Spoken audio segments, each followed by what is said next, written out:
હર હર મહાદેવ, જય માનવ દુર્ગા, જય શ્રી રામ. ચાલો સત્સંગ કરીએ યુટ્યુબ ચેનલ પર બધા ભક્તજનોનું સ્વાગત છે.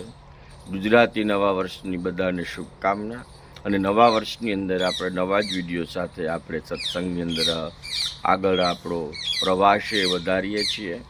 તો ક્યારેક ક્યારેક આપણા મનની અંદર એવો પ્રશ્ન થાય છે કે હું સત્સંગ શા માટે કરું, હું ભગવાનનું નામ શા માટે લઉં, એનાથી મને શું ફાયદો થશે. તો એવી જ એક ભગવાન રામનું નામ લેવાથી શું ફાયદો થાય એવી એક કથા છે. એક વાર્તા હું તમારી પાસે કરવા માંગુ છું. ચાલો સત્સંગ કરીએ. એક રાજા હોય છે, એનું એક નગર હોય છે. એ નગરની અંદર રાજાએ એવો ઢંઢેરો પીટાવ્યો, એ રાજાએ રાજ્યની અંદર એવી જાહેરાત કરાવી, ઢંઢેરો પીટાવ્યો કે રામનું નામ લેવાથી શું ફાયદો થાય છે. જે કોઈ પણ બતાવશે એને રત્નોથી, મુદ્રાઓથી, સોના જડિત આભૂષણોથી તેને સ્વાગત કરવામાં આવશે, બિરદાવવામાં આવશે. અને જો રામના નામનો ફાયદો શું થાય છે એક બતાવી નહીં શકે તો તેને જેલની અંદર, કારાગૃહની અંદર પૂરવામાં આવશે.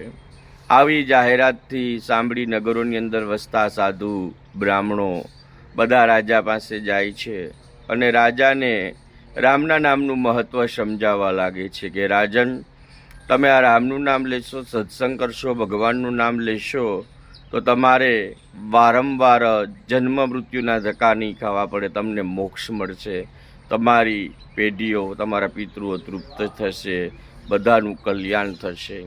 આમ સાધુ બ્રાહ્મણો રાજાને રામના નામનું, સત્સંગનું કરવાનું મહત્ત્વ સમજાવે છે.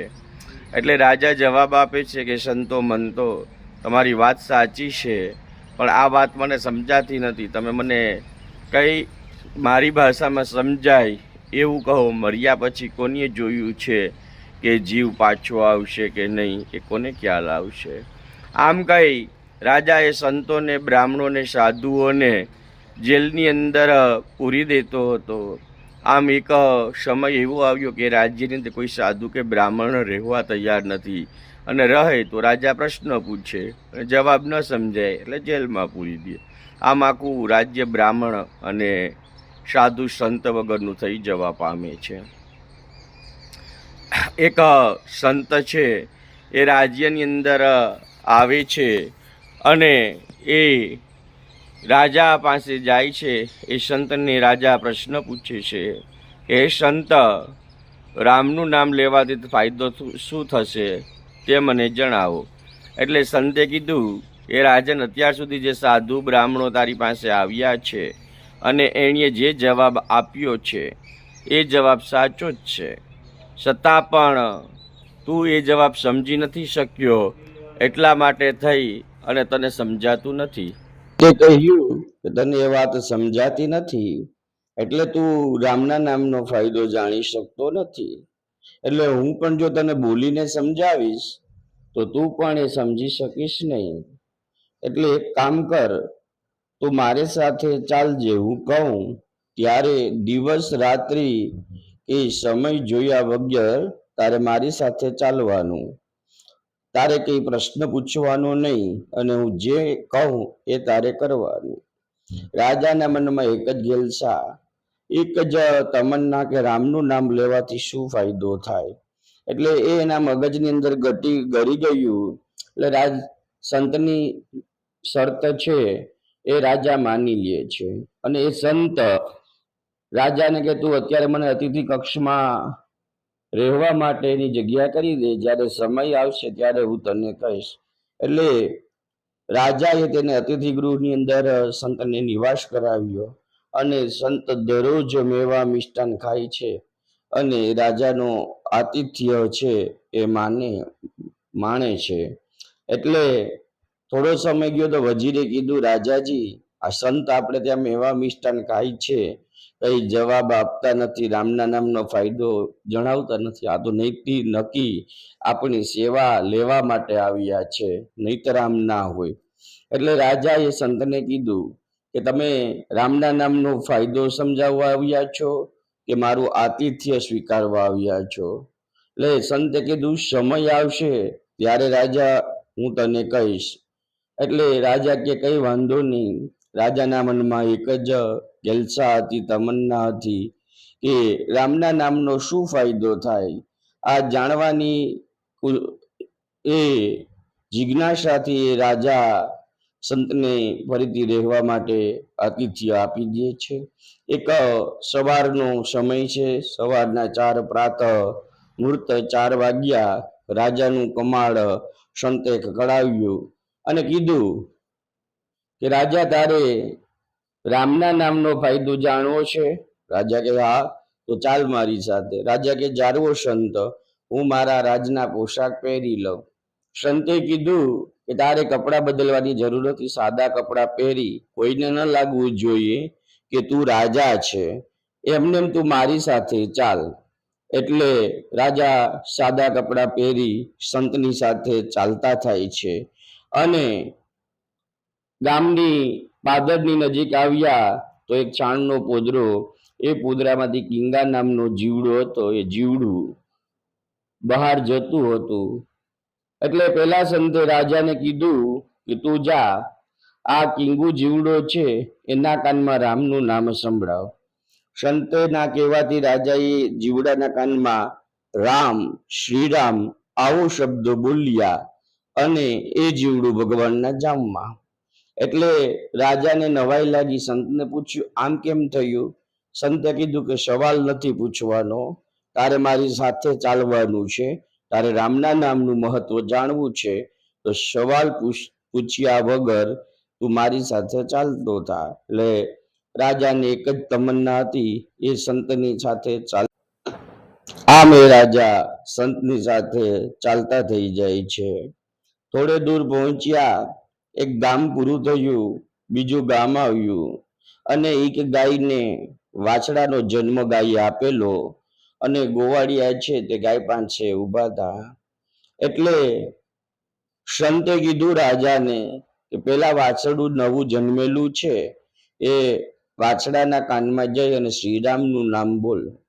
રાજાને જીવડાની વાત યાદ હતી એટલે સંતને કીધું કે હું ત્યાં જાઉં અને જીવડા જેવું થશે તો? સંતે કીધું તારે રામનું નામનું મહત્વ જાણવું હોય તો તું એ વાછરડાના કાનમાં રામનું નામ બોલ. એટલે રાજા હિંમત કરી એ વાછરડા પાસે જાય છે અને વાછરડાના કાનમાં જઈ અને બોલે છે શ્રીરામ રામ. જેવું ભગવાનનું નામ લે છે એ વાછડો ભગવાનના ધામમાં ચાલ્યો જાય છે. આ જોતા ગોવાળોએ હાથમાં લાકડી લીધી, રાજા આગળ, ગોવાળ પાછળ, અને રાજાએ માંડ પોતાનો જીવ બચાવ્યો અને સંત પાસે આવે છે અને સંતને કહે છે પહેલા તો ચોખવટ કરો કે રામના નામનું મહત્વ સમજાવવા આવ્યા છો કે મને ભાઠા ખવડાવવા? સંતે કીધું રામના નામનું મહત્વ જાણવું હોય તો મેં તને પહેલા જ કીધું હતું કે સવાલ નહીં, ચાલ મારી સાથે.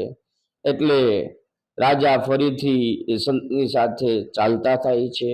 પોતાના રાજ્યની હદ પૂરી થઈ, બાજુમાં બીજું રાજ્ય, એ રાજાની હદ આવી ગઈ અને એ રાજાને કોઈ સંતાન ન હતું અને 15 વર્ષ પછી એને ત્યાં સંતાનનો જન્મ થયો અને તે જ્યારે સંત અને રાજા પહોંચ્યા તે દિવસ છઠ્ઠી હતી.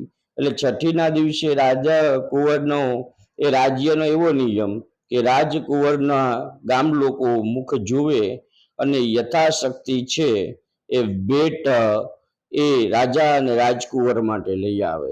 એટલે સંતે કીધું રાજાને, એ રાજન ચાલ આપણે પણ આ રાજકુંવરના દર્શન કરતા જઈએ. એમ કહી એ સંત અને રાજા રાજમહેલમાં જાય છે અને રાજમહેલની અંદર પ્રવેશ્યા તો ત્યાં રાજકુંવર સૂતો હતો. એટલે સંતે કુણીનો ઠોહો મારી રાજાને કીધું કે આ રાજકુંવર છે એના કાનમાં જઈને તું રામનું નામ બોલ. રાજા કે ના બોલું. સંત કે મેં તને કીધું તું પ્રશ્ન નહીં, પણ એ કે ઓલા વાછરડા જેવું કે જીવડા જેવું થાય તો.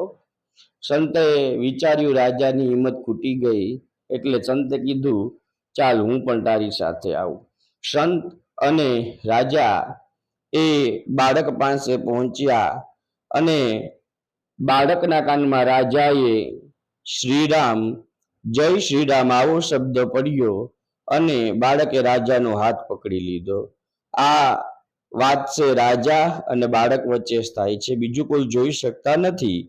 એટલે રાજાનો હાથ પકડતા તે બાળકે કીધું, હે રાજન, તારો ખૂબ ખૂબ આભાર. એટલે રાજાએ બાળકને કીધું, હે જીવ, હે બાળક, હજી તું 6 દિવસનું છે, તું કોણ છે? હું તને ઓળખતો નથી અને તું મને આભાર કહે છે, એનું કારણ શું? ત્યારે તે બાળક જવાબ આપે છે કે રાજન, તું મને ઓળખતો નથી, પણ હું છે એ તને ભલીભાંતિ ઓળખું છું. કારણ કે જ્યારે મારો પહેલો જન્મ છે જીવડા રૂપી થયો અને 84 લાખ યોનિ ભોગવવાનો વારો, જ્યારે 84 લાખ યોનિ ભોગવવાનો વારો આવ્યો ત્યારે પહેલી વખત જન્મતાની સાથે મારા કાનની અંદર તે રામનું નામ સંભળાવ્યું અને મારે 84 લાખ યોનિ ભોગવવામાંથી છુટકારો મળ્યો. અને બીજી વખત હું વાછરડા રૂપી જન્મ્યો અને ત્યારે મને શ્રીરામ, રામનું નામ સંભળાવ્યું. એટલે મારે આ દહેડા કરવાના હતા, બળદ બની અને જે ખેતી કરવાની હતી એમાંથી મને મુક્તિ મળી. અને 2 વખત જો મારા કાનની અંદર રામનું, શ્રીરામનું નામ પડ્યું તો હું સીધો આ રાજાને ત્યાં રાજકુંવર, જેને કોઈ વારિસ નથી, અને હું રાજકુંવર તરીકે જન્મ્યો. જો આ રામનું નામ તે સંભળાવ્યું એનાથી જ આ બધું શક્ય બન્યું. એટલે હું આ રાજ્યનો હવે રાજા બનીશ અને રાજ કરીશ. આ માટે તારો ખૂબ ખૂબ આભાર, તારો ધન્યવાદ રાજન. જો તું મને રામનું નામ ન સંભળાવે તો હું અહીંયા સુધી ના પહોંચીશ.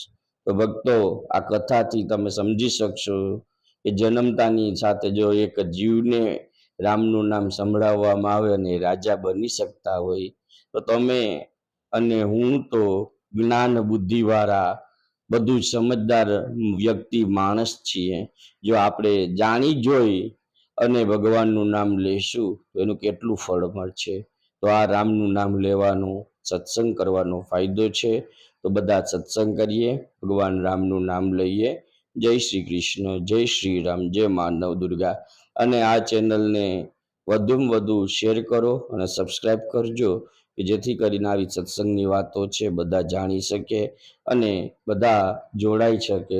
હજી વધુમાં વધુ સગાવાલાની અંદર, પરિવારની અંદર આ ચેનલ છે એને શેર કરો, સબસ્ક્રાઈબ કરાવો, જેથી કરી અને આપણો પરિવાર મોટો બને. જય શ્રી રામ, જય માનવ દુર્ગા.